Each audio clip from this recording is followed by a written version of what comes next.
Breaking news భార్యలను చంపిన భర్తలు ఎంతో మంది జైల్లో ఉన్నారు. భార్యలను చంపిన దుర్మార్గపు భర్తలు ఉన్నారు. అలాగే భర్తలను చంపిన భార్యలు కూడా ఉన్నారు. చాలా మంది జైల్లో ఉన్నారు. కానీ ఇప్పుడు నడు రోడ్డు పైన ఒక భార్య తన భర్తను పీకకు ఉరివేసి చంపేస్తున్న ఘటన చోటు చేసుకుంది. బాపట్ల జిల్లా రేపల్లిలో ఈ దారుణ ఘటన చోటు చేసుకుంది. ఒకసారి మీకు ఆ దృశ్యాలు నేను చూపిస్తున్నాను. ఇప్పుడు మీరు చూస్తున్న దృశ్యాలు అవే. భర్తను కాళ్ళు చేతులు కట్టేసి రోడ్డు పైన పీకకు ఉరివేసి కాలుతో తొక్కి చంపేస్తోంది ఆ భార్య. చుట్టూ చాలా మంది చూస్తూ ఉన్నారు. ఆ వీడియోని చిత్రీకరిస్తూ ఉన్నారు. అటు ఇటు మనుషులు వెళుతూ ఉన్నారు. పీకకు ఉరివేసి కాళ్ళు చేతులు కట్టేసి మొగుడిని భర్తని చంపేస్తే బాధాకరంగా ఉంటాయి, కలిచివేసే విధంగా ఉంటాయి. కాబట్టి ఆ దృశ్యాలను మేము బ్లర్ చేసి చూపిస్తున్నాం. అక్కడ ఒక మహిళ ఏదో తాడుతో కడుతున్నట్టు మీకు అనిపిస్తోంది కదా, కానీ ఆ బ్లర్ తీస్తే ఆ బ్లర్ వెనుక ఒక భర్త ఉన్నాడు. ఆమె భర్త కాళ్ళు చేతులు కట్టేసింది. కాళ్ళు చేతులు కట్టేసి కనీసం ప్రతిఘటించకుండా పీకకు ఉరివేసి కాలుతో తొక్కి ఆ తాడును పీకకు బిగించి చంపేస్తున్న దృశ్యాలు అవి. చుట్టూ జనం ఉన్నారు, అందరూ చూస్తూ ఉన్నారు, అటు ఇటు వెళుతూ ఉన్నారు. కారణం ఏదైనా కావచ్చు, అక్కడ పోతున్నది ప్రాణం కదా. కావాలి అంటే ఒకవేళ ఆ భర్త నిజంగానే ఆమెను దారుణాతి దారుణంగా వేధిస్తూ ఉంటే అతను తీసుకుని వెళ్ళి ఊరు వాళ్ళంతా తీసుకుని వెళ్ళి మళ్ళీ అతను విడుదల చేయకుండా చూడండి అంటూ పోలీస్ స్టేషన్కి తీసుకుని వెళ్ళి జైల్లో పెట్టించవచ్చు.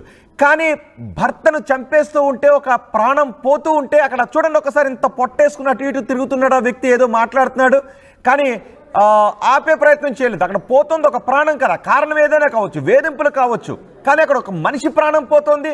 మూర్ఖంగా నిర్దయగా ఒక వ్యక్తి ప్రాణాన్ని తీసేస్తోంది. ఒకవేళ ఎంతో బాధపడి ఉండొచ్చు, కానీ కారణం ఏంటనేది చట్ట ప్రకారం కదా శిక్షించాల్సింది. గతంలో కూడా కొంతమంది ఇలా భార్యలను చంపిన భర్తలను కూడా చూసాం. భార్యల కారణంగా బలైపోయిన ఎంతో మంది భర్తలను కూడా చూసాం. ప్రియుడు మోజులో పడి భర్తను చంపేసి మూటగట్టి ఎక్కడో పడేసి ప్రియుడి ముఖంపై యాసిడ్ పోసి అతడే భర్తని నమ్మించే ప్రయత్నం చేసిన భార్యలను కూడా చూసాం. అలాగే మొన్న అతుల్ సుభాష్ కూడా, బెంగళూరులో అతుల్ సుభాష్ అనే వ్యక్తి భార్య వేధింపులు భరించలేక చనిపోయిన ఘటనపై యావత్ దేశం కూడా స్పందించింది. ఇక్కడ చూడండి, ఒకసారి బైక్ పై అటు చూసుకుంటూ వస్తున్నాడు, ఏదో పుల్లల మోపు కడుతున్నట్టుగా అటు చూసుకుని వెళ్తున్నారు. కానీ అక్కడ పోతున్నది ఒక ప్రాణం. కాళ్ళు చేతులు కట్టేసింది, విలవిలలాడిపోతున్నాడు. పీకకు తాడిని బిగించేస్తోంది, ఊపిరాడకుండా చేసి గట్టిగా పట్టుబట్టి మరి అతన్ని చంపేస్తూ ఉంటే కనీసం ఆపే ప్రయత్నం చేయలేదు. మరి జంతువుల్లాగా అటు ఇటు తిరుగుతున్నారు. ఒక కోడిని కోస్తూ ఉంటే ఆ చుట్టూ మిగతా కోళ్ళన్నీ చూస్తుంటాయిగా. ఒక మేకను కోస్తూ ఉన్నప్పుడు మిగిలిన మేకలన్నీ దూరంగా ఉండి చూస్తుంటుంటాయి. అలా ఇక్కడ ఒక మనిషిని పీకగా నిలుమి చంపేస్తూ ఉంటే మిగిలిన మనుషులందరూ దుర్మార్గంగా చూస్తూ ఉన్నారు. ఒక మనిషి ప్రాణం పోతుందని కనీసం ఆపే ప్రయత్నం చేయలేదు. మరి ఇంత మూర్ఖంగా ఉన్నారా అక్కడ? మరి ఇంత అజ్ఞానంలో ఉన్నారా బాపట్లలో? అక్కడ అధికారులు ఏం చేస్తున్నారు? ఇంత అజ్ఞానంగా ఉన్న ఊళ్ళో కనీసం పోలీస్ పికెటింగ్లు ఏర్పాటు చేయండి. అధికారులు అక్కడికి వెళ్ళి అక్కడ ఏం జరుగుతుందో తెలుసుకునే ప్రయత్నం చేయండి. ఒకవేళ గతంలో కూడా భర్తపై పోలీసులకు ఫిర్యాదు చేసి ఉండుంటే సరైన సెక్షన్స్ కింద పోలీసులు ఎందుకు కేసులు పెట్టి చేయలేదు? ఈ మరణానికి కారణం బహుశా పోలీసులు సరైన చర్యలు తీసుకోకపోవడమా, లేదంటే భార్య దుర్మార్గమైన? చూడండి, అక్కడ ఒక వ్యక్తి కుర్చీలో కూర్చుని చూస్తున్నాడు, మరొక వ్యక్తి ఆ వీడియోను చిత్రీకరిస్తూ చూస్తున్నాడు. ఇంకో ముసలైన పక్క నుంచి వెళ్తూ నాకేం సంబంధం లేదులే, ఎవరో కోడిని కోసుకుంటున్నారు అన్నట్టుగా చూస్తూ ఉన్నాడు. ఇంకొక వ్యక్తి బైక్ పై వెళ్తూ చూస్తున్నాడు. మరొక వ్యక్తి ఇంత పొట్టేసుకొని అటు ఇటు చూస్తూ అయ్యో చంపేస్తుందని వెళ్తున్నాడు. ఒకసారి ఆడియో విందాం. ఆడియో విన్న తర్వాత ఆ ఘటన గురించి మాట్లాడు. చూడండి, ఒక్కసారి పట్టుబట్టిందంటే పీక్కు ఉరేసి అక్కడ మనిషి ప్రాణం పోతుంది. ఒక బైక్ పై వెళుతూ ఉన్నాడు. కనీసం అక్కడ ఆపి వాళ్ళందరూ వచ్చి వద్దమ్మ ప్రాణం తీయకూడదు అని చెప్పే ప్రయత్నం చేయలేదు. వాడు రాక్షసుడే కావచ్చు, కానీ శిక్షించడానికి కొన్ని చట్టాలు ఉన్నాయిగా. ఇలా రోడ్డు మీద కాళ్ళు చేతులు కట్టేసి భర్తని ఇంత దారుణంగా చంపేస్తుందామే. ఒకసారి అక్కడ ఆడియో విందాం.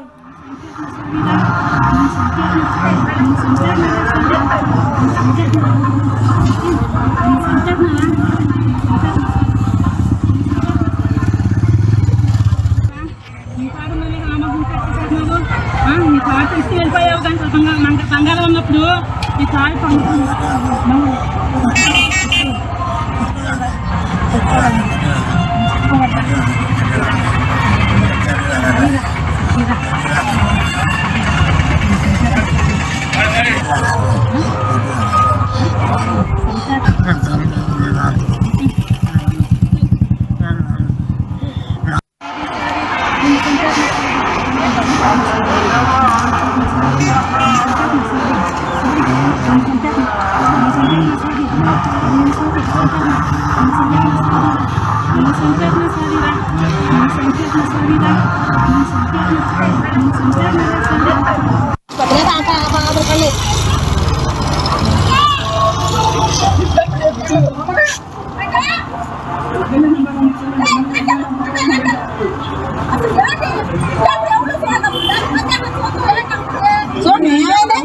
నైట్ రైతులు వచ్చి చంపేసి ఎవడు పట్టించుకోడు వచ్చి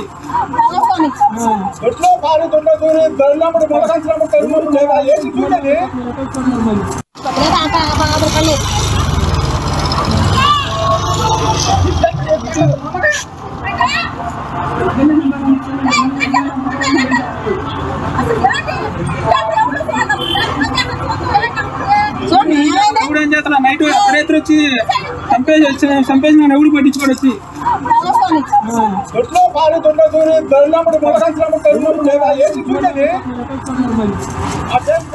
చూస్తున్నారు ఆ దృశ్యాలు. ఒక వ్యక్తిని భర్తను చంపేస్తోంది భార్య. పోనీ అక్కడ ఏదో వాళ్ళిద్దరి మధ్య జరుగుతున్నది గొడవ కాదు, కాళ్ళు చేతులు కట్టేసింది. తాళ్ళు తీసుకొచ్చి కాళ్ళు చేతులు కట్టేసి ఇంట్లో నుంచి బయటకు తీసుకొచ్చి రోడ్డు మీద పడేసింది. చుట్టూ జనం చూస్తూ ఉన్నారు, బైకులపై వెళుతూ ఉన్నారు. కనీసం ఆపే ప్రయత్నం కూడా ఎవరూ కూడా చేయలేదు. అఫ్ కోర్స్ తను తప్పు చేశాడా, ఒప్పు చేశాడా, భార్యను ఎంత వేధించాడు అనేది ఇప్పుడు నిస్సహాయ స్థితిలో ఉన్నాడు, అసహాయ స్థితిలో ఉన్నాడు, ఏమీ చేయలేని పరిస్థితిలో ఉన్నాడు. ఇప్పుడు ఆ వ్యక్తిని తీసుకువెళ్ళి పోలీస్ స్టేషన్లో అప్పగించవచ్చు, చట్ట ప్రకారం ఆ వ్యక్తిని కఠినంగా శిక్షించవచ్చు. కానీ ఏకంగా చంపేయడమా? ఆ వ్యక్తిని చంపేస్తుంటే మిగిలిన వాళ్ళంతా కూడా నాకేం పట్టనట్టుగా చూడండి. ఒకసారి అక్కడ ఎవరో ఒక వ్యక్తి కర్ర పట్టుకుని వెళ్తున్నాడు, ఇటువైపు నుంచి కుర్చీలో కూర్చుని చూస్తున్నారు, ఏదో సినిమా డ్రామా చూసినట్టుగా చూస్తున్నారు. ఇది డ్రామా కాదు, అక్కడ ఆమె చేతిలో పోతున్నది ఒక ప్రాణం, ఆమె భర్త ప్రాణం. చూడండి అక్కడ పెద్ద ఆయన నడుచుకుంటూ వస్తున్నాడు, చూశాడు. సహజంగా ఒక వ్యక్తిని చంపేస్తున్నప్పుడు మిగిలిన వాళ్ళు కంగారు పడతారు, అయ్యయ్యో చంపేస్తున్నారు, చచ్చిపోతాడమ్మా అని దగ్గరికి వెళ్ళి ఆపే ప్రయత్నం చేస్తారు. కానీ మిగిలిన వాళ్ళందరూ కూడా అక్కడ డ్రామా చూసినట్టు చూస్తున్నారు. తన భర్తను చూడండి ఒకసారి, కాళ్ళు కట్టేసింది, చేతులు కట్టేసింది, పీక మీద మెడ మీద అడిగేసి తొక్కింది, పీక చుట్టూ తాడు బిగించింది. ఆ తాడుని పీకకు చుట్టూ గట్టిగా మీద పడి ఆ తాడుని బిగిస్తుంది. ఇప్పుడు మీరు ఆర్టీవీ స్క్రీన్ పైన చూస్తున్నారు, ఈ మనిషే, ఈ వ్యక్తే, ఈ మహిళే తన కట్టుకున్న భర్తను చంపేసింది. ఈ మహిళే. ఆ దృశ్యాల్లో కనిపిస్తున్నది ఏదో అక్కడ వాళ్ళిద్దరూ భార్యాభర్తల గొడవ కాదు, భర్తను నిర్దాక్షిణ్యంగా నడి రోడ్డుపై చంపేస్తున్న భార్యను మీరు ఇప్పుడు ఆర్టీవీ స్క్రీన్ పైన చూస్తూ ఉన్నారు. బహుశా ఇంతవరకు భార్యల కారణంగా చనిపోయిన భర్తల్ని వార్తలు వినుంటారు, చూసుంటారు. భర్తల కారణంగా చనిపోయిన భార్యను కూడా మనం చూసాం. కానీ కాళ్ళు చేతులు కట్టేసి రోడ్డుపైకి లాక్కొచ్చి పీక చుట్టూ పెద్ద తాడు బిగించి ఆ పీక మీద కాలేసి ఆ లాగుతూ ఉంటే, పీక బిగిసిపోతూ ఉంటే, తను ఊపిరి పోతూ ఉంటే తను విలవిల్లాడిపోతున్నాడు. వెనక ఒక వ్యక్తి గేదెలను తోలుకుని వస్తున్నాడు. కానీ చుట్టూ కూడా జంతువుల్లాగా చూస్తూ మిగిలిన జనాలు దాన్ని చిత్రీకరిస్తూ ఉన్నారు. కనీసం ఆ వ్యక్తి అనుకుంటా బహుశా. ఇప్పుడు మీరు ఆర్టీవీ స్క్రీన్ పైన చూస్తున్న ఈ వ్యక్తినే ఆమె చంపేసింది. అతను ప్రభుత్వోద్యోగి, అతను డిపార్ట్మెంట్లో పనిచేసేవాడు. ఆ వ్యక్తినే తాగి మద్యానికి బానిస అయ్యాడు, భార్యను వేధిస్తూ ఉన్నాడు. తప్పే, అతని చట్ట ప్రకారం శిక్షించాల్సిన అవసరం ఉంటుంది. ఎందుకంటే కాళ్ళు చేతులు కట్టేసిన తర్వాత నిస్సహాయ స్థితిలో ఉన్నాడు. బహుశా తనకు ప్రాణాపాయం ఉంటుంది అనే అతను హోంగార్డ్గా చేసేవాడని తెలుస్తోంది. హోంగార్డ్గా చేసేవాడు, తాగుడుకు బానిసై ఉద్యోగాన్ని వదిలేశాడు. దీంతో అధికారులు కూడా అతని ఉద్యోగం నుంచి తొలగించాడు. ఉద్యోగంలో నిర్లక్ష్యంగా వ్యవహరిస్తూ ఉండటంతో అతని ఉద్యోగం నుంచి తీసేశారు. తాగుడుకు బానిస అయ్యాడు, లంచాలకు అలవాటు పడ్డాడు, వేధింపులకు అలవాటు పడ్డాడు. దీంతో అతను ఉద్యోగం నుంచి తీసేశారు. కానీ పోలీసులు అతనిపై కఠిన సెక్షన్లు పెట్టి లోపలేసుండుంటే అతను బతికుండేవాడు. ఈ మహిళ ఇప్పుడు నేరస్తురాలుగా మారి ఉండేది కాదు. బహుశా ఈమె ఇప్పుడు ఒక వ్యక్తిని క్రూరంగా మర్డర్ చేసిన నేరానికి కానీ బహుశా ఆమెకు యావజ్జీవ కారాగార శిక్ష, ఉరిశిక్ష పడే అవకాశం ఉంటుంది. ఎందుకంటే అది ప్రీ ప్లాన్డ్గానే భర్త కొడుతూ ఉంటే కోపంలో తనను తాను రక్షించుకోవడానికి చేసిన సెల్ఫ్ డిఫెన్స్ యాక్ట్ కాదు. కాళ్ళు చేతులు కట్టేసింది, ఆ పీక మీద అడిగేసి చచ్చేంత వరకు పీక చుట్టూ తాడు బిగించి మరీ చంపేసింది. కాబట్టి ఇది ప్రీ ప్లాన్డ్ మర్డర్గానే భావిస్తాయి న్యాయస్థానాలు. కాబట్టి ఆమెకు ఉరిశిక్ష పడే అవకాశం ఉంటుంది, లేదా యావజ్జీవ కారాగార శిక్ష పడే అవకాశం ఉంటుంది. అంటే ఒక మహిళ నేరస్తురాలుగా మారిపోయింది. బహుశా ఈ ఘటనకు ముందు పోలీసులకు ఎన్నిసార్లు ఆమె ఫిర్యాదు చేసిందన్న విషయాన్ని కూడా మనం పరిగణలోకి తీసుకోవాలి. పోలీసులను ఈ ఘటన గురించి అడగాలి ఖచ్చితంగా. వాళ్ళు సరిగా స్పందించకపోతే బాధ్యత వహించాల్సిన అవసరం కూడా ఉంటుంది. చూడండి ఒకసారి బైక్ పై ఒకడు వస్తున్నాడు.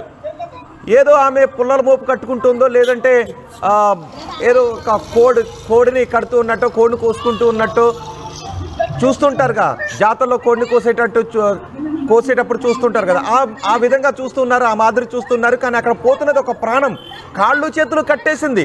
చుట్టూ ఉన్న వాళ్ళు ఒక వ్యక్తి ఏదో అంటున్నాడు, చంపేస్తున్నా ఎవరు పట్టించుకోవడం లేదని. మరి ఆ వ్యక్తి ఏం చేస్తున్నాడో కూడా అర్థం కావడం లేదు. చంపొద్దు అని ఆ వ్యక్తి అరుస్తూ ఉన్నాడు. అప్పటికే కాళ్ళు చేతులు కట్టేసింది. బైక్ పై వెళుతున్న వ్యక్తి కూడా ఆగి కనీసం ఆపే ప్రయత్నం కూడా చేయలేదు. సహజంగా నడి రోడ్డు పైన రౌడీ గ్యాంగులు ఇలాంటి ఘటనలు చేస్తున్నప్పుడు వాళ్ళ చేతులు ఆయుధాలు ఉంటాయి కాబట్టి ఆపే ప్రయత్నం చేస్తే తమకెక్కడ ప్రాణాపాయం కలుగుతుందోనని చాలా మంది ఆపే ప్రయత్నం చేయరు. కానీ ఇక్కడ ఒక మహిళ నిర్దయగా ప్రాణం తీసేస్తుంటే గుడ్ల అయ్యో అని పాపమని అనిపిస్తూ ఉంటుంది కదా. ఆ మహిళ కాళ్ళ కింద ఆ వ్యక్తి చివరి శ్వాస కొట్టుకుంటూ ఉంది. ఆ మహిళ చేతుల్లో ఉన్న 2 తాళ్లతో తన భర్తను, బహుశా ఆమె మెడలో 3 ముళ్ళు వేసిన భర్త ఇప్పుడు మెడ చుట్టూ ఒక తాడు కట్టి ప్రాణం పోయేంత వరకు బిగించి చంపేసింది ఆ భార్య. ఇటీవల కాలంలో మనం చూసాం అతుల్ సుభాష్ దగ్గర నుంచి కొన్ని ఘటనలు, భర్తలను చంపేసిన భార్యలను చాలా మందిని చూసాం. ఇప్పుడు వాళ్ళందరూ చాలా మంది జైల్లో ఉన్నారు. అలాగే గతంలో కూడా మనం చూస్తే ఇప్పటికే జరుగుతున్నాయి, భార్యలను వేధించి చంపేస్తున్న భర్తలు కూడా ఉన్నారు. కానీ మరి ఇంత బరితెగింప మొన్న బెంగళూరులో అతుల్ సుభాష్ ఘటన తర్వాత చట్టాల్లో బహుశా భర్తలకు కొన్ని చట్టాలు చేయాల్సిన అవసరం ఉంది అంటూ చాలా మంది ఎలుగెత్తి చాటిన పరిస్థితులు కనిపిస్తున్నాయి. భార్య బాధితుల సంఘాలు కూడా వెలిసాయి. భార్య చేతుల్లో మేము నరకయాతన అనుభవిస్తున్నామంటూ భార్య వేధింపుల సంఘాలు కూడా వెలిసాయి. ఈ నేపథ్యంలో ఒక భార్య అఫ్కోర్స్ భర్త వేధింపులు భరించలేకే అతన్ని చంపేసిందని చెప్పుకోవచ్చు. కానీ ఇప్పుడు అక్కడ నిస్సహాయుడిగా ఉన్నాడు. ఇప్పుడు వచ్చారు మహిళా సంఘాలు చాలా మంది కనిపిస్తున్నారు. మహిళలు అక్కడికి వచ్చారు, చాలా మంది పురుషులు వచ్చారు. అతను ప్రాణం పోయిన తర్వాత బహుశా ఇంకా ప్రాణం ఉందా లేదని చూడటానికి వచ్చారు. ఇప్పుడు పోలీసులు కూడా అక్కడికి వచ్చారు. ఆ వ్యాన్ని తీసుకుని వచ్చి అతన్ని హాస్పిటల్కి, మార్చరీకి, బహుశా పోస్ట్ మార్టం చేయాల్సిన పని ఉంటుంది కదా, పోస్ట్ మార్టానికి. మిగిలిన వాళ్ళందరూ చూడండి ఒకసారి. ఇప్పుడు వాళ్ళు ఏం మాట్లాడతారో అనేది కూడా నాకు వినాలని ఉంది. అక్కడ ఘటనను గుడ్లు అప్పగించి చూసిన వాళ్ళంతా, అంటే అతని చేతిలో ఆ మహిళ ఎంతో నరకాన్ని అనుభవించుండొచ్చు, నరక యాతన అనుభవించుండొచ్చు. బహుశా భార్యను చంపేయడానికి అతను ప్రయత్నం కూడా చేసుండొచ్చు. ఏం చేశాడు అనేది నాకు ఒకసారి నేను మా ప్రతినిధితో కూడా మాట్లాడాలి. కానీ కాళ్ళు చేతులు కట్టేశారు. మరి ఆమె ఒక్కతే కట్టేసిందా కాళ్ళు చేతులు? మిగిలిన వాళ్ళందరూ కలిసి కాళ్ళు చేతులు కట్టేసి ఆ తర్వాత తాడిని భార్య చేతకు అప్పగించి చుట్టూ వెళ్ళి దాన్ని వీడియో తీశారు అన్నది కూడా నాకు తెలియాల్సిన అవసరం ఉంది. మా ప్రతినిధి రామారావుతో కూడా మాట్లాడతాను. రామారావు, గ్రామస్తులందరూ కలిసే సహకారంతోనే ఆమె చంపేసిందా లేదా గ్రామస్తులు మనకెందుకు లేని ఆగిపోయారా? ఏం జరిగింది అసలు? భార్య భర్తనంత నిర్దయగా అంత కర్కశంగా చంపేయడానికి కారణం ఏంటి? రోహిత్, ఈ ఘటన బాపట్ల జిల్లా నిజాంపట్నం మండలం కొత్తపాలెంలో చోటు చేసుకుంది. అయితే ఇక్కడ భార్య భర్తల మధ్య గత కొంతకాలంగా కూడా విభేదాలు ఉన్నాయి. ఏదైతే భర్త హైదరాబాద్ లో హోంగార్డ్ గా పనిచేసేవాడు, అయితే వీళ్ళకి 15 ఏళ్ల క్రితం పెళ్లయింది. పెళ్లైన తర్వాత కొంతవరకు బాగానే ఉన్నారు. ఆ తర్వాత ఎప్పుడైతే అమరేంద్ర, ఎవరైతే చనిపోయిన మృతుడు అమరేంద్ర ఉన్నాడో, అమరేంద్ర మద్యానికి బానిసైనప్పటి నుంచి కూడా భార్య అరుణ అలాగనే భర్త అమరేంద్ర మధ్య విభేదాలు మొదలయ్యాయి. తరచూ తాగి రావటం, ఇంట్లోకి వచ్చేసి భార్యను వేధించడం కూడా జరుగుతా ఉంది. సో అలాగనే అక్కడితో ఆగకుండా డ్యూటీకి కూడా సక్రమంగా వెళ్లేవాడు కాదు. దీంతో ఉన్నతాధికారులు ఎన్నిసార్లు చెప్పినప్పటికీ కూడా అతను డ్యూటీకి కూడా సక్రమంగా వెళ్లకుండా పూర్తిగా మద్యానికి బానిసైనటువంటి పరిస్థితి. సో ఈ నేపథ్యంలోనే అతని ఉద్యోగం కూడా, హోంగార్డ్ ఉద్యోగం నుంచి కూడా తొలగించారు. అయినప్పటికీ కూడా అతని ప్రవర్తన అయితే మార్పు రాలేదు.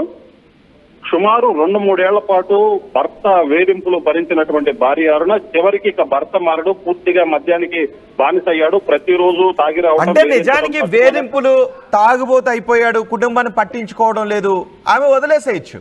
కానీ ఎందుకు చంపేసింది అంటే భార్యను చంపడానికి అతను ఏమైనా ప్రయత్నం చేశాడా? కాళ్ళు చేతులు కట్టింది ఎవరు? నిజానికి కాళ్ళు చేతులు కట్టి రోడ్డుపైకి లాక్కొచ్చి నడి రోడ్డు పైన చంపడంలో గ్రామస్తులు కూడా సహకరించారా లేక ఆమె ఒక్కతే ఆ పని చేసిందా?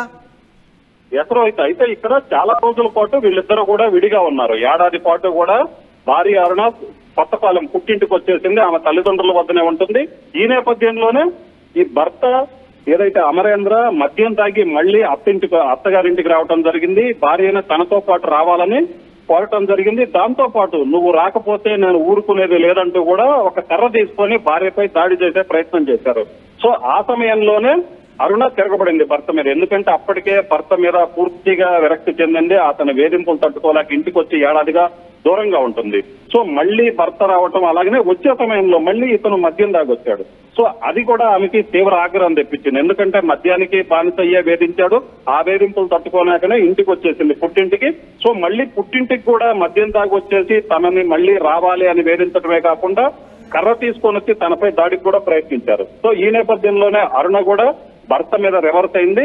భర్త చేతిలో ఉన్నటువంటి కర్రను లాక్కొని ఏదైతే మళ్ళీ భర్త తలపైన కొట్టింది. దాంతో అతనికి తీవ్ర గాయమైంది. వెంటనే ఇక ఎలాగైనా సరే ఇతను నన్ను బతకనియడు, ఈ విధంగా ఏదైతే దూరంగా ఉన్నప్పటికీ కూడా తనని ఇంకా ఉంచడు, ఈ వేధింపులనే ఇలాగనే కొనసాగుతున్నాయని ఆమె భావించుంటుంది. సో వెంటనే ఇంట్లో ఉన్నటువంటి తాడు తీసుకొని తాడు కట్టేసింది. అయితే ఈ సమయంలో అరుణ ఒక్కతే ఉంది. ఎందుకంటే అల్లుడు వేధింపులు అనేవి అత్తమావలకి, అరుణ తల్లిదండ్రులకు తెలుసు. సో అల్లుడు వచ్చిన సమయంలో కొంత బీభత్సమైనటువంటి వాతావరణం కూడా సృష్టించేవాడు. ఈ నేపథ్యంలోనే వాళ్ళు ఏదైతే అమరేంద్ర వచ్చిన వెంటనే వాళ్ళు కూడా బయటికి వెళ్ళిపోవడం జరిగింది. భార్యాభర్తలు మాట్లాడుకుంటారు, ఏదో గొడవ జరుగుతుంది అని వాళ్ళు ముందే ఊహించి బయటికి వెళ్లారని అక్కడ ఉన్నటువంటి స్థానికులు చెప్తున్నారు. సో తర్వాత ఏంటి ఓకే వాళ్ళిద్దరి మధ్య గొడవ జరిగింది, కానీ అంతమంది ఏదో కోళ్లు కోస్తున్నట్టుగా వాళ్ళు చూసుకుంటూ, నిజానికి కోళ్లు కోస్తున్నప్పుడు చూస్తేనే కొంత బాధాకరంగా ఉంటుంది, కానీ మనిషిని చంపేస్తున్నప్పుడు చూస్తూ ఉంటే కనీసం ఎవరు ఆపే ప్రయత్నం చేయలేదు. అక్కడ కొంచెం పొట్టేసుకుని లావుగా అటు ఇటు ఒక అబ్బాయి తిరుగుతూ ఉన్నాడు. కనీసం వెళ్ళి అరే మనిషి ప్రాణం కదా ఆపుదామని ఎవరు కూడా ఆ ప్రయత్నం ఎందుకు చేయలేదు? ఖచ్చితంగా రోహిత్, ఎందుకంటే ఇక్కడ ఇష్యూలో చూసుకున్నట్లయితే ఆమె ఇంట్లో గొడవ జరిగింది వేరు. అయితే బయటికి తీసుకొచ్చి గాయపడినటువంటి భర్తను బయటికి తీసుకొచ్చి కాళ్ళు చేతులు కట్టేసింది. అలాగనే మెడకు తాడు బిగించేసి నడి రోడ్డు మీద తీసుకొచ్చేసి ఆ భర్త చనిపోయేంత వరకు కూడా అలాగనే తాడును లాగిపెట్టి ఉంచినటువంటి పరిస్థితి ఉంది. అయితే నడి రోడ్డు మీదనే ఈ ఘటన జరుగుతుంది. సో మనం విజువల్స్ లో కూడా చూసినట్లయితే అక్కడ చుట్టుపక్కల ఉన్నటువంటి ఇళ్ల వాళ్ళు కూడా బయటనే ఉన్నారు, రోడ్డు మీద ఉన్నారు. అలాగనే ఆ రోడ్డు మీద నడుచుకుంటూ వెళ్తున్నప్పటికీ కూడా ఎవరూ కూడా ఆపే ప్రయత్నం చేయకపోవటం అనేదే మాత్రమే తీవ్ర విమర్శలకు దావిస్తుంది. కనీసం ఒక మనిషిని నడి రోడ్డు మీద, సో భర్తని భార్య చంపుతుండొచ్చు, ఏదైనా కావచ్చు, కారణం ఏదైనా కావచ్చు, అది ఇంట్లో జరిగితే ఎవరికి తెలియదు. కానీ నడి రోడ్డు మీద జరుగుతున్నా కూడా ఎవరు పట్టించుకున్నటువంటి పరిస్థితి ఉంది. కూడా ఎవరు కూడా ఈ విషయం గురించి మాకెందుకు, ఒకవేళ అడ్డు వెళ్తే ఇంకేమైనా జరుగుద్దామనన్న ఉద్దేశమో ఏవో, కానీ ఎవ్వరు కూడా చుట్టుపక్కల ఉన్నటువంటి ఆ గ్రామస్తులు కావచ్చు, అలాగే పెద్దోళ్ళు ఉన్నారు, అక్కడ కొంతమంది యువకులు ఉన్నారు, ఎవ్వరూ కూడా కనీసం ఆమెను ఆపే ప్రయత్నం అయితే చేయలేదు. అలాగనే కనీసం ఈ విషయాన్ని, ఎందుకంటే అక్కడ చాలాసేపు అలాగనే ఆ భర్తని చంపేందుకు ప్రయత్నించిన సమయంలో ఒక్కళ్ళు అడ్డుకోవడానికి ప్రయత్నించలేదు. దాంతో పాటు కనీసం తాము అడ్డుకోవడానికి ప్రయత్నిస్తే వాళ్ళ మధ్య మళ్ళీ విభేదాలు మొదలయ్యే అవకాశం ఉందన్న భయపడినా కనీసం పోలీసులకు కానీ ఎవరికైనా సమాచారం ఇచ్చినట్లయితే, గ్రామంలో ఉన్న పెద్దలు కానీ ఎవరైనా సరే, ఎందుకంటే సమాచారం ఇస్తే వాళ్ళైనా అడ్డుకునే అవకాశం ఉంటుంది. అలాగనే అతని ప్రాణాలైతే పోకుండా కాపాడే అవకాశం ఉంటుంది. అయితే ఇక్కడ గ్రామస్తులు కానీ చుట్టుపక్కల ఉన్న వాళ్ళు కానీ ఎవరు ఈ రెండు పనులు కూడా చేయలేదు. పూర్తిగా అతన్ని చంపుతున్నా కూడా కనీసం పట్టించుకోలేదు. అలాగనే అతను చనిపోయేంత వరకు కూడా అక్కడ ఏదో వేడుక జరుగుతుంది, ఏం జరగట్లేదు, అక్కడ ఏమి పెద్ద ఇష్యూ కాదన్నట్టు కూడా చూస్తున్నటువంటి పరిస్థితి అయితే మాత్రం మనకి క్లియర్ గా అనిపిస్తుంది. దీని మీద నడి రోడ్డు మీద కానీ ఏమంటారు, నిజం అక్కడ జరుగుతున్నది జాతర కాదు, పోతున్నది ఒక మనిషి ప్రాణం, పైగా కాళ్ళు చేతులు కట్టేసింది, నిస్సహాయంగా ఉన్నాడు, అసహాయంగా ఉన్నాడు, పోన్లేమ్మ వదిలే, మామూలుగా కొడుతూ ఉంటేనే పోన్లే వదిలేసాయి అంటాం. కానీ అక్కడ ప్రాణం పోతుంది, చూస్తోంది, ఇట్లా పట్టుకొని ప్రాణం పోతుందా లేదని పీక పట్టుకుని చూస్తుంది, పీక మీద కాలు పెట్టింది, పీక చుట్టూ తాడు కట్టింది, లాగి పట్టుకుని చూస్తూ ఉన్నప్పుడు అంతలా ఎలా చూడగలిగారు అక్కడ ఉన్న జనం? కనీసం ఆపే ప్రయత్నం చేయలేదు. వాళ్ళు ఏం మాట్లాడతారు అసలు? అంటే వాళ్ళు కూడా పోలే చచ్చిపోతే చచ్చిపోయి అనుకున్నారా, చంపేస్తే చంపేయని అని అనుకున్నారా? ఖచ్చితంగా రోహిత్, అక్కడ ఉన్నటువంటి స్థానికులైతే మాత్రం ఇది వాళ్ళ మధ్య ఎప్పుడు జరిగేటువంటి గొడవే. ఆ భర్త వేధింపులకు గురి చేస్తాడు. ఈ విధంగా ఏదైతే పుట్టింటికి వచ్చినప్పుడు అత్తగా ఏదైతే అరుణ పుట్టింటికి వచ్చిన సమయంలో, అల్లుడు అమరేంద్ర వచ్చిన సమయంలో కూడా గొడవలు జరిగితే వాళ్ళు కొట్టుకోవటం అనేది కామను. సో అయితే ఈ స్థాయిలో జరుగుతుంది అనేది అయితే తాము ఊహించలేదు. అతనికి బుద్ధి చెప్పడంలో భాగంగా ఈ విధంగా చేస్తుంటుంది. సో దీంతో పాటు ఎందుకంటే వాళ్ళిద్దరి మధ్య తరచూ గొడవలు జరగటం, ఇలాంటి కొట్టుకోవటం అనేది వాళ్ళు అక్కడ ఏదంటే వాళ్ళ కుటుంబం మధ్య గొడవగానే చూశారు తప్పితే అసలు మనిషి ప్రాణం పోతుంది అన్న కోణంలో అయితే చూడలేదు. వాళ్ళకి ఆల్రెడీ, ఎందుకంటే అక్కడ చుట్టుపక్కల ఉన్న వాళ్ళకి కూడా కొంత వీళ్ళిద్దరి మధ్య అన్న గొడవ, అతను మద్యం తాగి రావటం, కొంత రూడ్ గా బిహేవ్ చేయటం అనేది సో అక్కడ వాళ్ళు చూసినటువంటి పరిస్థితి ఉంది. సో ఈ నేపథ్యంలోనే ఎందుకు వచ్చిన గొడవ మాకు, అతనితో పెట్టుకోవటం దేనికి, వీళ్ళతో వైరం దేనికి అన్న ఉద్దేశంతోనే అక్కడ ఉన్నట్లుగా కనిపిస్తుంది. అలాగనే వాళ్ళు అక్కడ మాట్లాడుతున్నటువంటి మాటలు ఏదైతే అక్కడ భార్య భర్తని తాడు మెడకి బిగించి లాగుతున్న సమయంలో కూడా వాళ్ళు ఇలాగనే ఎప్పుడు ఇతను ఎలాగనే చేస్తాడు, సో ఈమె భరించలేకపోతుంది, ఇలాంటి మాటలే మాట్లాడుకున్నారు. కానీ మనిషి ప్రాణం పోతుంది, మనం కాపాడాలి, ఏదేమైనా అక్కడ అతను ఎలాంటి దుర్మార్గుడైనా కావచ్చు కాపాడాలి. అలాగనే ఇంకోటి, ఇతన్ని భర్తను చంపితే ఆమెకు కూడా ఇబ్బందికరమైన పరిస్థితి ఉంటుంది, ఆమె కూడా జైలుకి వెళ్లాల్సి ఉంటుంది, పిల్లలు ఉన్నారు, సో వాళ్ళ పరిస్థితి ఏందనేది కూడా కొంచెం పెద్దరికంగా ఆలోచించే వాళ్ళైతే ఏదైనా ఇబ్బంది ఉంటే కొట్టచ్చు. కానీ ఇంకా అంతకు మించి మళ్ళీ రెండు పక్కల ఇబ్బంది పడే విధంగా చూడకుండా కూడా జనరల్ ఘటన జరుగుతున్నప్పుడు అక్కడ పిల్లలు కూడా ఉన్నారా? ఎస్, 2 పిల్లలు ఉన్నారు రోహిత్. సో అక్కడ ఎవరు కూడా ఇవన్నీ ఏం ఆలోచిస్తలేదు, కేవలం అక్కడ గొడవ జరుగుతుంది, మనకెందుకు, మనకేం సంబంధం లేదు, ఏదన్నా మనం ఇంటర్ఫీర్ అయితే ఇంకేదైనా జరుగుద్దేమో, మనకు అనవసరంగా అంటే నిజానికి కొన్ని దాడులు జరుగుతూ ఉంటాయి, రౌడీ గ్యాంగ్లు లేకపోతే ఎవరైనా చేతిలో మారణాయుధాలు ఉన్నప్పుడు అలాంటి దాడులు జరుగుతున్నప్పుడు ఎవరు వెళ్ళి ఆపే ధైర్యం చేయరు, ఎందుకంటే తమ పైన ఎక్కడ దాడి చేస్తారోనని. కానీ అక్కడ అలాంటివి ఏమీ లేవు. మహిళ చాలా మంది ఉన్నారు, చచ్చిపోతున్నాడు అని తెలుస్తూ ఉంది, కనీసం ఆపే ప్రయత్నం ఎందుకు చేయలేదు? అది అంతమంది చూస్తున్నప్పుడు అంటే అంతమంది కూడా పోలే చచ్చిపోయి అనుకున్నారా? ఖచ్చితంగా రోహిత్, ఎందుకంటే ఇక్కడ ఎవరు ఇప్పుడు ప్రజెంట్ సిచ్యువేషన్ ఏంటంటే ఎవరి విషయాల్లో ఎవరు కూడా ఇన్వాల్వ్ చేసుకున్నటువంటి పరిస్థితి అయితే కనిపిస్తుంది. ఏదైతే సిటీస్ లో మీరు చెప్పినట్లు అలా ఉంటుంది, ఎక్కడైనా జరుగుతున్నప్పుడు చేతిలో మారణాయుధాలు, కత్తులు కావచ్చు, గొడ్డళ్ళు ఇలాంటివి ఉంటే మళ్ళీ మన మీద అటాక్ చేస్తారేమో అని ఉంటుంది.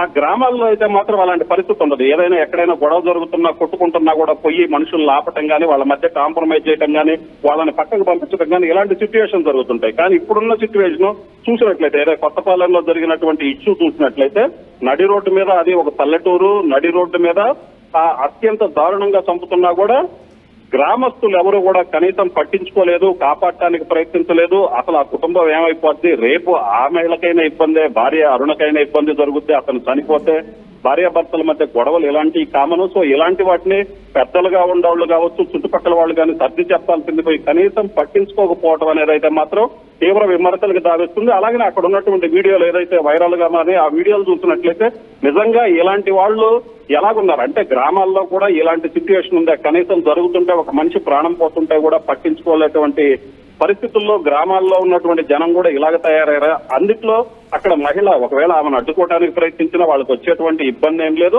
అయినప్పటికీ కూడా కనీసం స్పందించకపోవటం, ఒక మనిషి ప్రాణం కళ్ల ముందే పోతున్న అతను రక్తపు మడుగులు ప్రత్యేకించి, ఎందుకంటే తల మీద గాయం అవడంతో అతను కొంత తీవ్రమైన తలపైన రాయితో కొట్టి ఆ తర్వాత మళ్ళీ పీకకు తాడు బిగించి చంపేసిందా? తలపై రాయితో కూడా కొట్టిందా? ఎసరోహిత్ ఇంట్లోనే కర్రతో దాడి చేయడానికి అమరేంద్ర ప్రయత్నించిన సమయంలో భర్త చేతిలో ఉన్నటువంటి కర్ర లాక్కుంది, తనని కాపాడుకునే క్రమంలో మొదట కొట్టింది. సో అక్కడ తనని కాపాడుకోవడానికి చేసే ప్రయత్నం వరకు ఎవరైనా కూడా యాక్సెప్ట్ చేస్తారు, సమాజం కావచ్చు, అది చట్టం కావచ్చు. తనని కాపాడుకునే ప్రయత్నం చేసే వరకు మాత్రం ఎక్స్క్యూజ్ చేస్తారు. సో తర్వాత జరిగినటువంటి ఘటన ఏదైతే ఉందో, కాళ్ళు చేతులు కట్టడం, నడి రోడ్డు మీదకి తీసుకొని రావటం, మెడకి ఆ తాడు బిగించటము, అలాగనే ఆమె కాలు భర్త బాడీపై పెట్టడం, చనిపోయేంత వరకు కూడా ఆ విధంగా తాడుతో లాగటం అనేది అయితే మాత్రం ఎవ్వరూ ఎక్స్క్యూజ్ చేయలేనటువంటి పరిస్థితి. ఎందుకంటే ఇంత దారుణంగా ఇప్పుడేంటి పోలీసులు ఆమెను అరెస్ట్ చేసి తీసుకుని వెళ్ళారా? పోలీసులు కూడా అక్కడికి వచ్చారు, ఆ బాడీని కూడా తీసుకుని వెళ్తూ ఉన్నారు. పోలీసులు వచ్చిన తర్వాత ఏం చెప్తున్నారు? అయితే ఘటన జరిగిన తర్వాత పోలీసులకు అక్కడ ఉన్నటువంటి స్థానికులు సమాచారం ఇచ్చారు. దీంతో వెంటనే ఒక పావు గంట 20 నిమిషాల్లోనే పోలీసులు అక్కడికి రావటం జరిగింది. సంఘటనా స్థలాన్ని పరిశీలించారు, అక్కడ ఉన్నటువంటి స్థానికులతో కూడా మాట్లాడటం జరిగింది. ఏం జరిగిందన్న కోణంలో కూడా పోలీసులు అక్కడ ఉన్నటువంటి స్థానికులు కావచ్చు, అరుణ తల్లిదండ్రులు కూడా విచారించడం జరిగింది. ఏం చెప్పారు పోలీసులకు? ఏం చెప్పారు గ్రామస్తుల వెర్షన్ కావాలి. ఆమె ఖచ్చితంగా చెప్పొద్ది, నన్ను వేధిస్తున్నాడు, నన్ను చంపడానికి వచ్చాడు కాబట్టి చంపేశాను అని. కానీ అతను చంపటానికి అవకాశం లేకుండా ఉన్న పరిస్థితుల్లో, అంటే కాళ్ళు చేతులు కట్టేసి ఉన్న స్థితిలో కూడా ఆమె కర్కశంగా చంపాలని కసితో చంపేసింది అతన్ని. సో అలాంటి సందర్భాన్ని కూడా అక్కడ గ్రామస్తులు చూస్తూ ఉన్నారు. కాబట్టి పోలీసులు వచ్చి అడిగినప్పుడు పోలీసులకు ఏం చెప్తున్నారు గ్రామస్తులు?